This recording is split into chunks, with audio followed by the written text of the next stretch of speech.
inspired me to play. I saw Tony Dorsett play when I was young. I'm 4 or 5 years old. Dallas Cowboys were the truth. 33 is rolling and running that rock, and he looked just like my dad. Just like my dad. The initials are the same. My dad is Tony Draft. Tony Dorsett. They looked alike, same height, same age, and it was like, man, I'm gonna be running back. I'm gonna wear 33. I'm gonna do this. And that's when I first wanted to play football. But I'm very, it's very important to say that you can want to play football and then you play football. You play football, and I remember when I first came out on the field, I was 10 years old. I'm playing in our youth football, junior All-Americans, what we called it in Orange County. And I come out on the field, and they ask you what position you're going to play. All right. And I'm like, you know what time it is. It's my time. I'm about to play some football. You know what time it is. I am running back. Where's my number? 33. Let's go get it. They said, you're going to be an offensive lineman. I said, no, man. I'm a running back. No, you're going to be a defensive lineman. I said, no. You don't see this. You don't see this. This is the running back. So I remember trying to show them over the first couple of days of practice of how they were completely mistaken, and they must have lost their mind to not have me as running back, and just ran all over the place. So tired, so sore. And I learned the most important fact in terms of playing football is that if you want to play well, if you want to play at the level that you need to, you're going to have to go to work. And when I went to work, I'd played other sports before. I played soccer, baseball, all those things, but there's nothing that'll have your body sore like some football. Oh, I remember being at home after those first couple of practices, and I'm like, man, they not let me play running back, and I'm sore and I'm hurting, and he's looking at me like, man, you just gonna work that soreness out, right? Yep.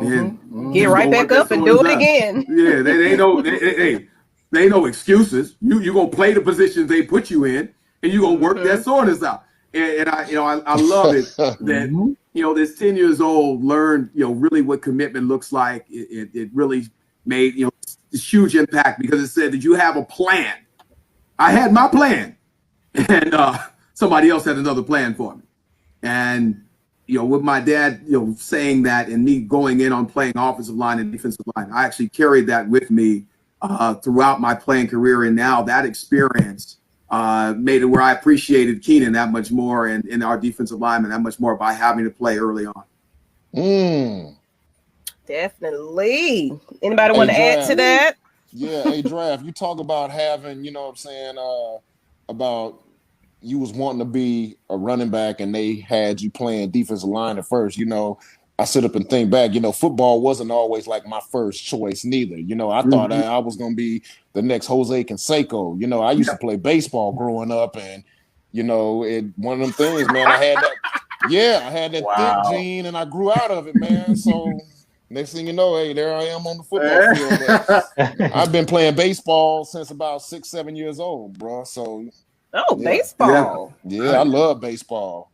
Did you ever think that you was going to have a career in baseball? It's something that, like you said, you had your story about NFL, but playing football. But did you ever really think that you was going to be? Because that. Oh yeah. That baseball field, time, like it's really hard to see you, star like that. Something happened. My eyesight started getting bad and couldn't quite see that baseball the way I need to see it. And I didn't want to wear my glasses out there. So, it was a good thing. I transitioned into football and the guys are a couple yards in front of me. So don't worry. I got the whole eyesight thing fixed later on. But it kind of pushed me in that direction. Hey, baseball's not it for you. Get over here. You're on the line, baby. Okay. Let's go into the next one then. Since we got into how y'all started with playing football, now that we are pro, who was your favorite teammate or coach when you played for the Falcons? So I'm going to say Kynan was one of my favorite teammates with Mr. Forney, that young man from Nacogdoches, Texas. My dog. But in terms of a coach, I have to say Wade Phillips is my dude, man. Wade Phillips is my guy, and really a coach that really cared about his players. You know, a lot of times when you're around football, people say, "Oh, it's like a family. We're so close and we're this." And no, it's, you know, we're working together. We have a strong relationship. We're connected because we go into battle together. But family, I don't know, right? But Wade's a guy that really did care, and, you know, cared so much that every time when I saw him when he was a coach for another team, the first person that's tapping you on the shoulder, first person, is Wade Phillips. And, you know, it's, you know, when someone asks you how you're doing, you know if they really care. You know, it's the how you doing. Yeah. Versus really looking at you and asking you how you're doing, and you just know that they care. And I think any guy that's played with Wade that you get on, they'll say the same thing, because he was extremely authentic with it. He made you feel like, you know, that you matter, and that he saw who you were as an individual and as a man. So definitely Wade Phillips.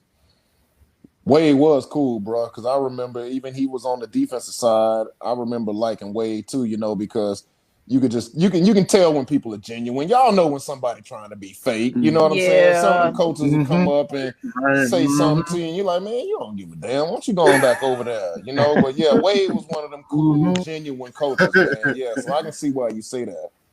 Yeah.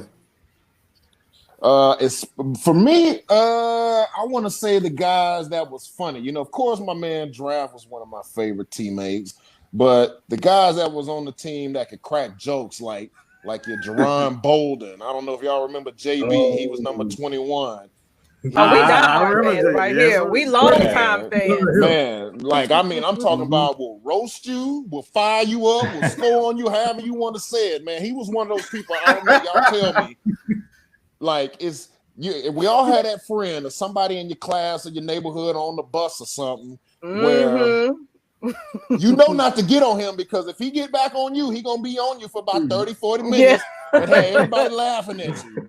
And JB was that guy. Like, I remember we'd be on the plane rides coming home, and man, if you get him started, boy, he gonna be on you for about an hour or so. But guys like that, those were my favorite teammates. Him and DeMario Williams, you know, they'll just, you know, I like to storm people. I like to hear. I like to hear people get roasted. You know what I'm saying? That's my thing. So the funny teammates, those are my favorites. Yeah. Fred McCrary, you know, the Mississippi State Bulldog. Oh my goodness, boy. Yeah.